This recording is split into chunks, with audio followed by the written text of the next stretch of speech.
Welcome to the Shiksha capital. UP triple S C पेट की जो हमारी सीरीज चल रही है प्रैक्टिस सेट को लेके, उसमें ये दूसरी आपकी सीरीज है। इससे पहले एक सीरीज आपकी बन चुकी है। तो ये जो क्रम है इसमें पीवाईक्यू शामिल है और महत्वपूर्ण प्रश्न शामिल है जो आपकी परीक्षाओं में पूछे जाएंगे, यानी उनके आने की पूरी संभावनाएँ हैं। तो यहाँ पे पहला प्रश्न है कि घोड़े की नाल के आकार की पातालकोट घाटी का रमणीय दृश्य प्रदान करने वाला तामिया हिल स्टेशन भारत के निम्नलिखित में से किस राज्य अथवा केंद्र शासित प्रदेश में स्थित है। आपको ऑप्शन है यहाँ पे, पहला कर्नाटक, दूसरा है गोवा, तीसरा है पुडुचेरी और चौथा है मध्य प्रदेश। तो कहाँ पे स्थित है ये hill station? Tamia hill station ये आपका मध्य प्रदेश में स्थित है, यानी कि ऑप्शन नंबर डी यहाँ पे आपका सही हो जाएगा। तो आपको ध्यान रखना है तामिया हिल स्टेशन कहाँ है, मध्य प्रदेश में है, ये आपको ध्यान रखना है। अगला प्रश्न है कि निम्नलिखित में से किस वर्ष में भारत आसियान का क्षेत्रीय संभाषण भागीदार यानी कि पार्टनर बना। ऑप्शन ए है आपका 2012, बी है 1996, सी है 1992 और डी है 1995। तो यहाँ पे आपको जो सही उत्तर हो जाएगा वो हो जाएगा 1992, यानी कि आपका सी यहाँ पे सही उत्तर हो जाएगा। तो यहाँ पे सी आपका सही ऑप्शन है। जो भारत आसियान का क्षेत्रीय संभाषण भागीदार बना, पार्टनर बना, तो किस वर्ष में बना? 1992 में, ये आपको ध्यान रखना है। अगला प्रश्न है कि नीतिसार यानी कि राजनीति के तत्व, जैसा कि आपको पता है राजनीति में नीति का बड़ा महत्व है। प्रश्न है कि नीतिसार जिसमें कौटिल्य के अर्थशास्त्र का प्रारंभिक मूल पाठ शामिल है, निम्नलिखित में से किसके द्वारा लिखा गया था। ऑप्शन है पहला कामंदक, बी है वीरसेन, सी है विष्णुगुप्त और डी है श्रीहर्ष। कौटिल्य के बारे में आपको पता है, मुगल जो है मौर्य एम्पायर में चंद्रगुप्त मौर्य के गुरु रहते हैं और किस तरीके से एक छत्र शासन स्थापित करने में इनकी महत्वपूर्ण भूमिका रहती है। क्योंकि कौटिल्य का जो अर्थशास्त्र बहुत ही फेमस है, जैसे कि आपको पता है, उसमें नीति के दोहे, नीति की बातें हैं। तो किस तरीके से राजनीति का संचालन होना चाहिए और समाज का संचालन होना चाहिए, खास तौर से राज्य के और राज्य के क्या कर्तव्य होने चाहिए, इस पर कौटिल्य बात रखते हैं। तो प्रश्न कह रहा है कि नीतिसार यानी कि राजनीति के तत्व जिसमें कौटिल्य के अर्थशास्त्र का प्रारंभिक मूल पाठ शामिल है। नीतिसार ये आपको ध्यान रखना है, इसके अंदर कौटिल्य के अर्थशास्त्र का जो प्रारंभिक मूल पाठ है वो शामिल है। ये किसके द्वारा लिखा गया है, ये प्रश्न आपका कह रहा है। यहाँ पर सही उत्तर आपका ए हो जाएगा, कामंदक के द्वारा ये लिखा गया है, जिसके अंदर कौटिल्य के अर्थशास्त्र का प्रारंभिक मूल पाठ शामिल है। आगे बढ़ते हैं, महत्वपूर्ण प्रश्न है आपका। अगला प्रश्न है कि निम्नलिखित में से कौन सा दिन हर साल अंतर्राष्ट्रीय प्राकृतिक आपदा जोखिम न्यूनीकरण दिवस के रूप में मनाया जाता है। ऑप्शन ए है 13 अगस्त, ऑप्शन बी है 31 अक्टूबर, ऑप्शन सी है 13 अक्टूबर और ऑप्शन डी है 13 जुलाई। तो कौन सा दिन हर साल अंतर्राष्ट्रीय प्राकृतिक आपदा जोखिम न्यूनीकरण दिवस के रूप में मनाया जाता है? 13 अक्टूबर, यानी कि सी यहाँ पे आपका ठीक ऑप्शन हो जाएगा। तो 13 अक्टूबर आपको ध्यान रखना है, हर साल इसी दिन 13 अक्टूबर को अंतर्राष्ट्रीय प्राकृतिक आपदा जोखिम न्यूनीकरण दिवस मनाया जाता है। अगले प्रश्न की तरफ बढ़ते हैं। अगला प्रश्न कह रहा है कि झूठी चिता और मुरुजा फर्श और दीवारों पर सुंदर पैटर्न बनाने की सफ़ेद कला है, यह भारत के निम्नलिखित में से किस राज्य की कला है? ऑप्शन ए है उड़ीसा, बी है केरल, सी है छत्तीसगढ़, डी है तमिलनाडु। तो यहाँ पे ठीक उत्तर आपका क्या होगा? ये जो कला है ये कहाँ की है, किस राज्य की कला है, आर्ट किस राज्य की है? तो उड़ीसा की है। यहाँ पे आपका ठीक उत्तर ये हो जाएगा, ये आपको ध्यान रखना है। उड़ीसा में ये जो कला है ये हमको देखने को मिलती है। अगले प्रश्न की तरफ बढ़ते हैं। भारत के महान त्रिकोणमितीय सर्वेक्षण का काम 10 अप्रैल 1802 को मद्रास में शुरू हुआ, जब मद्रास देशांतर से संबंधित एक आधारभूत माप किया गया था। वर्तमान में मद्रास वेधशाला को किस नाम से जाना जाता है? तो प्रश्न कुल मिला के यह है कि वर्तमान में जो मद्रास वेधशाला है उसको किस नाम से जाना जाता है? तो ऑप्शन ए है योजना और वास्तुकला स्कूल, ऑप्शन बी है भारतीय खगोल भौतिकी संस्थान, ऑप्शन सी है भारतीय अंतरिक्ष विज्ञान और प्रौद्योगिकी संस्थान और ऑप्शन डी है रमन अनुसंधान संस्थान। ये आपको ध्यान रखना है। ये जो प्रश्न है ये महत्वपूर्ण है। तो आपको बताना है कि वर्तमान में मद्रास वेधशाला को किस नाम से जाना जाता है। ठीक उत्तर यहाँ पे आपका बी हो जाएगा, यानी कि भारतीय खगोल भौतिकी संस्थान। ये आपका ठीक उत्तर है। मद्रास वेधशाला को करेंटली यानी कि वर्तमान में भारतीय खगोल भौतिकी संस्थान कहते हैं के तौर पे हम जानते हैं। अगले प्रश्न की तरफ बढ़ते हैं। प्रश्न कह रहा है कि अकबरनामा का डैश खंड अकबर के प्रशासन, घर, सेना, राजस्व यानी कि आय और उसके साम्राज्य के भूगोल से संबंधित है, जिसे आईने अकबरी के नाम से जाना जाता है। खंड पूछा गया है, यानी कि कौन सा अकबरनामा का खंड है जिस खंड से हमको अकबर के प्रशासन, घर, सेना, राजस्व और उसके साम्राज्य के भूगोल से संबंधित जानकारी मिलती है, जिसे हम आईने अकबरी के तौर पे जानते हैं। ऑप्शन ए है पहला, बी है दूसरा, सी है चौथा और डी है तीसरा। तो यहाँ पे ठीक जो आपका ठीक उत्तर हो जाएगा वो डी हो जाएगा, यानी कि तीसरा।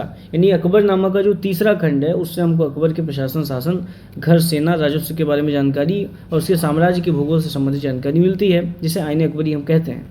तो ये आपको ध्यान रखना है, प्रश्न महत्वपूर्ण है। ठीक उत्तर आपका यहाँ पे डी हो जाएगा। आगे बढ़ते हैं। निम्नलिखित में से कौन सी नदी ऐतिहासिक रूप से कर्नाटक के दक्षिण में बंटवाल नदी के रूप में जानी जाती है? यानी कि जो ऐतिहासिक नाम होते हैं, कई कई नदियों के पुराने नाम होते हैं, तो प्रश्न कह रहा है कि ऐतिहासिक रूप से कर्नाटक के दक्षिण में जो बंटवाल नदी के तौर पे नदी जानी जाती है, उस नदी का नाम यहाँ पे पूछा जा रहा है, आपको बताना है। ऑप्शन है नेत्रावती नदी, गौतमी नदी, सी है कालिंदी नदी और डी है पुन्योयार नदी। पुन्योयार नदी। तो यहाँ पे आपके चार ऑप्शंस हैं। कौन सी नदी ऐतिहासिक रूप से कर्नाटक के दक्षिण में बंटवाल नदी के रूप में जानी जाती है? यहाँ पे ठीक उत्तर आपका हो जाएगा ए, यानी कि नेत्रावती नदी। अगले प्रश्न की तरफ बढ़ते हैं। प्रश्न कह रहा है कि कुछ स्थानों पर भूजल जल स्तर के नीचे कठोर चट्टानों की परतों के बीच जमा होता है, इसे किस नाम से जाना जाता है? यानी कि कुछ स्थानों पर जो भूजल होता है वो जल स्तर के नीचे कठोर चट्टानों की परतों के बीच जमा होता है, इसे किस नाम से जाना जाता है? ए है गीजर, बी है रिसा हुआ जल, सी है जलभृत और डी है गर्म झरना। यहाँ पे ठीक उत्तर आपका सी हो जाएगा, यानी कि जलभृत के नाम से जानते हैं। जो भूजल होता है, ऐसा भूजल जो जल स्तर के नीचे कठोर चट्टानों की परतों के बीच जमा होता है, उसे हम जलभृत कहते हैं। तो ये आपका भूगोल का प्रश्न आपको ध्यान रखना है, महत्वपूर्ण है। ठीक उत्तर यहाँ पे सी हो जाएगा। अगला प्रश्न है कि मिलम ग्लेशियर भारत के निम्नलिखित में से किस राज्य अथवा केंद्र शासित प्रदेश में स्थित है? मिलम ग्लेशियर। ए जम्मू और कश्मीर, बी हिमाचल प्रदेश, सी लद्दाख और डी उत्तराखंड। यहाँ पे जो आपका ठीक उत्तर होगा वो उत्तराखंड होगा। मिलम ग्लेशियर जो है ये भारत के उत्तराखंड प्रदेश में स्थित है, ये आपको ध्यान रखना है। मिलम ग्लेशियर कहाँ से संबंधित है? उत्तराखंड से संबंधित है, आपको ध्यान रखना है, महत्वपूर्ण प्रश्न है। मिलम ग्लेशियर उत्तराखंड। अगला प्रश्न आपके सामने है कि निम्नलिखित में से कौन सी संस्था भारत की समय संरक्षक यानी कि टाइम कीपर है, अर्थात यह भारत की समय प्रणाली की निगरानी करती है? उस संस्था का यहाँ पे नाम पूछा गया है, यानी वो प्रणाली, वो संस्था जो भारत की समय प्रणाली पर निगरानी रखती है, यानी कि भारत की समय संरक्षक है। संस्था का नाम पूछा गया है।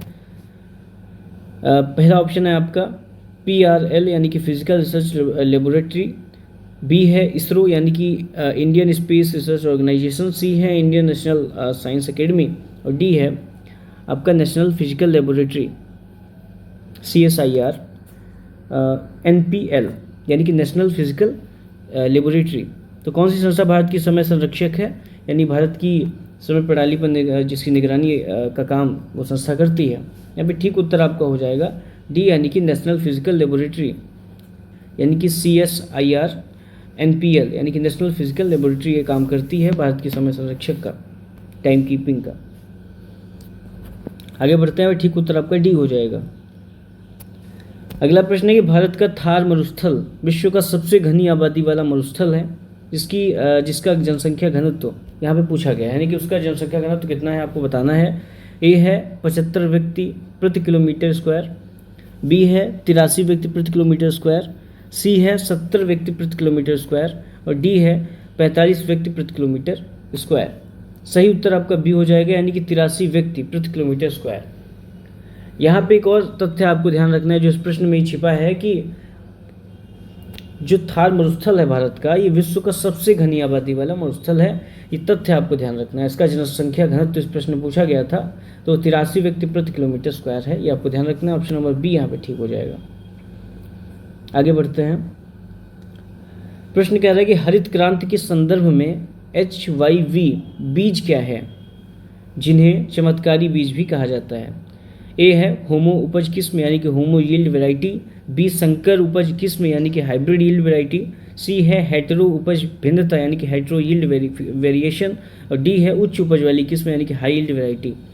तो होमो उपज किस्म होगा कि संकर उपज किस्म होगा कि हेटेरो उपज भिन्नता होगी या फिर उपज उच्च उपज वाली किस्म। तो यहाँ पे पूछा गया है कि हरित क्रांति के संदर्भ में जो HYV है बीज है वो क्या है, जिसे हम चमत्कारी बीज भी कहते हैं। यहाँ पे ठीक उत्तर आपका हो जाएगा टी यानी कि उच्च उपज वाली किस्म यानी कि हाई यील्ड वैरायटी। HYV का मतलब हो गया यहाँ पे हाई यील्ड वैरायटी, चमत्कारी बीज। हरित क्रांति के संदर्भ में ये टर्म आता है, तो आपको ध्यान रखना है। परीक्षा में हरित क्रांति से संबंधित आपके प्रश्न बनते हैं। आगे बढ़ते हैं। ऑप्शन नंबर डी यहाँ पे ठीक होगा, सही होगा। प्रश्न कह रहा है कि यह सुनिश्चित करने के लिए कि GST का लाभ उपभोक्ताओं तक पहुंचाया जाए, सरकार ने राष्ट्रीय मुनाफाखोरी रोधी प्राधिकरण यानी कि नेशनल एंटी प्रॉफिटेरिंग अथॉरिटी की स्थापना की। लेकिन 1 दिसंबर 2022 से सभी GST मुनाफाखोरी रोधी यानी कि एंटी प्रॉफिटेरिंग शिकायतों का निपटारा किस संस्थान द्वारा किया जाता है। तो ये प्रश्न आपको बताना है। यानी 1 दिसंबर 2022 से ये जो काम है, ये शिकायतों का जो निपटारे का काम है, किस संगठन के द्वारा, किस संस्थान के द्वारा सरकार करती है, ये पूछा गया है। ऑप्शन ए है RBI यानी कि reserve bank of India, B है भारत सरकार का आयकर विभाग, सी है CCI यानी कि भारतीय प्रतिस्पर्धा आयोग, और डी है NCDRC यानी कि राष्ट्रीय उपभोक्ता विवाद निवारण आयोग। तो यहाँ पे ठीक उत्तर क्या होगा आपको बताना है। तो यहाँ पे जो आपका ठीक उत्तर हो जाएगा वो सी हो जाएगा, यानी कि CCI यानी कि भारतीय प्रतिस्पर्धा आयोग के द्वारा ये शिकायतों का निपटारे का काम भारत सरकार करती है। CCI यानी कि भारतीय प्रतिस्पर्धा आयोग, यहाँ पे सी ऑप्शन आपका इस प्रश्न का सही हो जाएगा। अगला प्रश्न है कि राष्ट्रीय बैंक प्रबंधन संस्थान यानी कि NIBM की स्थापना 1969 में निम्नलिखित में से किसके द्वारा भारत सरकार के परामर्श से बैंक प्रबंधन में अनुसंधान, प्रशिक्षण, शिक्षा और परामर्श के लिए एक स्वायत्त शीर्ष संस्थान के रूप में की गई थी। प्रश्न जो ये है इसके ऑप्शंस हैं India infrastructure finance company limited यानी कि IIFCL, बी है रिजर्व बैंक ऑफ इंडिया, सी है national bank for of financing infrastructure and development, D है आपका export import bank of India यानी कि एक्जिम आपका जो आता है। तो आपको यहाँ पे ठीक संस्थान बताना है कि राष्ट्रीय बैंक प्रबंधन संस्थान की स्थापना 1969 में निम्नलिखित में से किस संस्थान के द्वारा भारत सरकार के परामर्श से बैंक प्रबंधन में अनुसंधान, प्रशिक्षण, शिक्षा और परामर्श के लिए एक स्वायत्त संस्थान के रूप में की गई थी। तो यहाँ पे जो आपका ठीक उत्तर हो जाएगा वो बी हो जाएगा, यानी कि रिजर्व बैंक ऑफ इंडिया की स्थापना हुई थी, उसके कार्य यहाँ पे दिए गए हैं कि बैंक प्रबंधन में यानी कि बैंकिंग के मैनेजमेंट में अनुसंधान की बात हो, प्रशिक्षण की बात हो, शिक्षा की बात हो, परामर्श की बात हो, ये काम जो करेगा वो रिजर्व बैंक ऑफ इंडिया करेगा। तो यहाँ पे बी आपका सही उत्तर हो जाएगा, ये आपको ध्यान रखना है। यहाँ पे आपका ठीक उत्तर बी हो जाएगा। आगे बढ़ते हैं।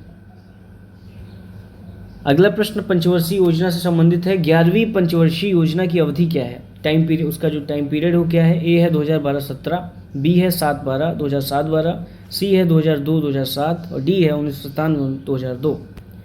यहाँ पे आपका जो ठीक उत्तर हो जाएगा 2007 और 2012 हो जाएगा कि इसके बीच की जो अवधि है वो 11वीं पंचवर्षीय योजना की अवधि है 2007 से 2012, यानी कि जो 5 वर्ष का समय है आपका पंचवर्षीय योजना के अंतर्गत, ये 11वीं पंचवर्षीय योजना की अवधि है 2007 से 2012। तो आपका सही उत्तर बी हो जाएगा। आगे बढ़ते हैं। प्रश्न कह रहा है कि निम्नलिखित में से कौन सा 1991 में नई आर्थिक नीति यानी कि NEP के तहत संरचनात्मक समायोजन कार्यक्रमों का हिस्सा नहीं था? ए औद्योगिक सुधार, बी कर सुधार, सी भुगतान संतुलन का समायोजन और डी राजकोषीय सुधार। यहाँ पे जो आपका सही उत्तर है वो सी है, यानी कि भुगतान संतुलन का समायोजन। ये उस समय के कार्यक्रमों का हिस्सा नहीं था, ये आपको ध्यान रखना है, जो कि NEP के तहत 1991 में नई आर्थिक नीति जो आई थी उसके तहत संरचनात्मक समायोजन कार्यक्रमों का हिस्सा जो नहीं था वो भुगतान संतुलन का समायोजन ये नहीं था, बाकी सारे थे। औद्योगिक सुधार की बात हो, कर सुधार की बात हो या राजकोषीय सुधार की बात हो, वो हिस्से कार्यक्रम के हिस्से थे। ये आपको ध्यान रखना, सी यहाँ पे ठीक उत्तर हो जाएगा।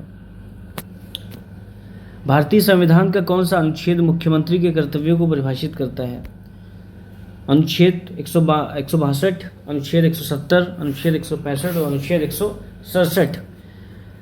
तो भारतीय संविधान का कौन सा अनुच्छेद मुख्यमंत्री के कर्तव्यों को परिभाषित करता है, यानी कि मुख्यमंत्री के क्या क्या दायित्व होने चाहिए उसको बताता है? कौन सा अनुच्छेद है भारतीय संविधान का? 167, यानी कि डी यहाँ पे आपका ठीक उत्तर होगा, ये आपको ध्यान रखना है। भारतीय संविधान का अनुच्छेद 167 मुख्यमंत्री के कर्तव्यों को परिभाषित करता है, ये आपको ध्यान रखना है, 167। अगला प्रश्न है यहाँ पे आपके सामने कि 13 दिसंबर 1946 को संविधान सभा में उद्देश्य प्रस्ताव ऑब्जेक्टिव रेजोल्यूशन किसके द्वारा पेश किया गया? Option A Jawaharlal Nehru, B Sardar Vallabh bhai Patel, सी सरोजिनी नायडू और डी आपका डॉक्टर राजेंद्र प्रसाद। 13 दिसंबर 1946 को संविधान सभा में उद्देश्य प्रस्ताव ऑब्जेक्टिव रेजोल्यूशन किसके द्वारा पेश किया गया? तो यहाँ पे ठीक उत्तर आपका हो जाएगा जवाहरलाल नेहरू, जो कि भारत के पहले प्रधानमंत्री के तौर पे रहे और एक लंबे कार्यकाल तक रहे। तो ये आपको ध्यान रखना है, यहाँ पे ठीक उत्तर आपका नेहरू हो जाएगा, यानी कि जवाहरलाल नेहरू। बढ़ते हैं अगले प्रश्न की तरफ।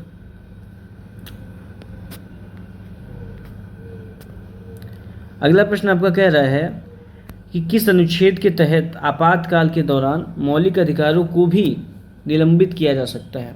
अनुच्छेद 356, अनुच्छेद 359, अनुच्छेद 344 और अनुच्छेद आपका 345। तो यहाँ पे ठीक उत्तर क्या होगा, यानी कि किस अनुच्छेद के तहत आपातकाल, यानी कि जब इमरजेंसी लगती है तो उसके दरमियान मौलिक अधिकारों को भी निलंबित किया जा सकता है, वो अनुच्छेद होता है 359, यानी कि बी ऑप्शन आपको ठीक हो जाएगा। अनुच्छेद 359 के तहत मौलिक अधिकारों को भी निलंबित किया जा सकता है आपातकाल के दौरान। यहाँ पे ठीक उत्तर आपका बी हो गया। आगे बढ़ते हैं। अगला प्रश्न है कि ब्रिटिश प्रधानमंत्री रामसे मैकडोनाल्ड द्वारा बनाया गया सांप्रदायिक पुरस्कार निम्नलिखित में से किसका परिणाम था? ए है द्वितीय गोलमेज सम्मेलन, बी है प्रथम गोलमेज सम्मेलन, सी है भारत सरकार अधिनियम 1919 और डी है पूना समझौता 1932। तो यहाँ पे ठीक उत्तर आपका हो जाएगा ऑप्शन नंबर ए, यानी कि द्वितीय गोलमेज सम्मेलन के कारण ही जो ब्रिटिश प्रधानमंत्री थे रामसे मैकडोनाल्ड, इन्होंने सांप्रदायिक पुरस्कार की घोषणा की थी और ये जो परिणाम था ये द्वितीय गोलमेज जो सम्मेलन हुआ था उसी का था। ये आपको ध्यान रखना है। ऑप्शन नंबर ए यहाँ पे आपका ठीक हो जाएगा। अगले प्रश्न आपका कह रहा है कि लैक्टोमीटर निम्नलिखित में से किस सिद्धांत अथवा नियम पर कार्य करता है? ऑप्शन ए है पास्कल का सिद्धांत, ऑप्शन बी है न्यूटन का श्यानता का सिद्धांत या नियम, सी है बर्नौली का सिद्धांत और डी है आर्किमिडीज का सिद्धांत। लैक्टोमीटर निम्नलिखित में से किस सिद्धांत अथवा नियम पर कार्य करता है? सही उत्तर आपका डी हो जाएगा, यानी कि आर्किमिडीज का सिद्धांत। इस सिद्धांत पर, इस नियम पर लैक्टोमीटर काम करता है, आपको ध्यान रखना है। ऑप्शन नंबर डी यहाँ पे आपका करेक्ट है। अगला प्रश्न देखते हैं। प्रश्न कह रहा है कि लोकतंत्र और विकास के लिए पंचायती राज संस्थानों के पुनरुद्धार पर एक अवधारणा पत्र तैयार करने के लिए किस समिति को नियुक्त किया गया था? ऑप्शन ए है राजेश पंत विशेषज्ञ समिति, बी है वाघुल समिति, सी है शिवरामन समिति और डी है LM सिंघवी समिति। यहाँ पे जो आपका ठीक उत्तर होगा वो डी होगा, यानी कि LM सिंघवी समिति को ये काम सौंपा गया था। ये आपको ध्यान रखना है। लोकतंत्र और विकास के लिए पंचायती राज संस्थानों के पुनरुद्धार पर एक अवधारणा जो पत्र तैयार करने के लिए समिति को नियुक्त किया गया था, वो कौन सी समिति थी? LM सिंघवी समिति थी, आपको ध्यान रखना है। LM सिंघवी समिति चलिए अगला प्रश्न है कि भोजन के डिब्बों यानी कि कैंस पर जिंक के स्थान पर निम्नलिखित में से किस धातु का लेप लगाया जाता है। ऑप्शन ए लोहा, बी मैग्नीशियम, सी सीसा और डी टीन। बहुत सिंपल सा प्रश्न है, यहाँ पे जो आपका सही उत्तर होगा वो डी होगा यानी कि टीन। टीन यहाँ पे आपका सही हो जाएगा। भारत के डिब्बों पर जिंक, भोजन के डिब्बों पर जिंक के स्थान पर जिस धातु का लेप किया जाता है वो टीन होती है, ये आपको ध्यान रखना है। डी यहाँ पे आपका ठीक उत्तर होगा। यहाँ पे लास्ट आपका जो प्रश्न है वो देख लेते हैं कि आग के पास किस रसायन का अत्यधिक सूखा पाउडर छोड़ने से कार्बन डाइऑक्साइड यानी कि CO2 निकलता है। A calcium carbonate, B magnesium oxide, C potassium phosphate और डी सोडियम बाइकार्बोनेट। तो यहाँ पे सही उत्तर आपका हो जाएगा डी यानी कि सोडियम बाइकार्बोनेट। आग के पास अगर आप सोडियम बाइकार्बोनेट का अत्यधिक सूखा पाउडर छोड़ेंगे तो वहाँ से कार्बन डाइऑक्साइड निकलेगी यानी कि CO2 निकलती है, ये आपको ध्यान रखना है। तो ये कुछ आपके प्रश्न थे, ऐसे प्रश्न जो परीक्षाओं में पूछे जा चुके हैं और ऐसे प्रश्न जिनके पूछे जाने की पूरी संभावनाएं है। तो ऐसे प्रश्नों का समावेश है। ये जो प्रैक्टिस सेट्स की सीरीज है ये आपका इसका जो नंबर है ये दूसरे नंबर की सीरीज़ है, ये आपका क्रम चलता रहेगा। तो प्रैक्टिस सेट नंबर 2 है। इसके बाद ये जो सिलसिला है UP पेट का, ये क्योंकि यहाँ से प्रश्न आपके बनते हैं PYQ अथवा ऐसे प्रश्न जिनके आने की संभावनाएं हैं वो उनका समावेश ही है, तो आपके लिए काफ़ी महत्वपूर्ण है। फिर मिलते हैं, तब तक के लिए जय हिंद।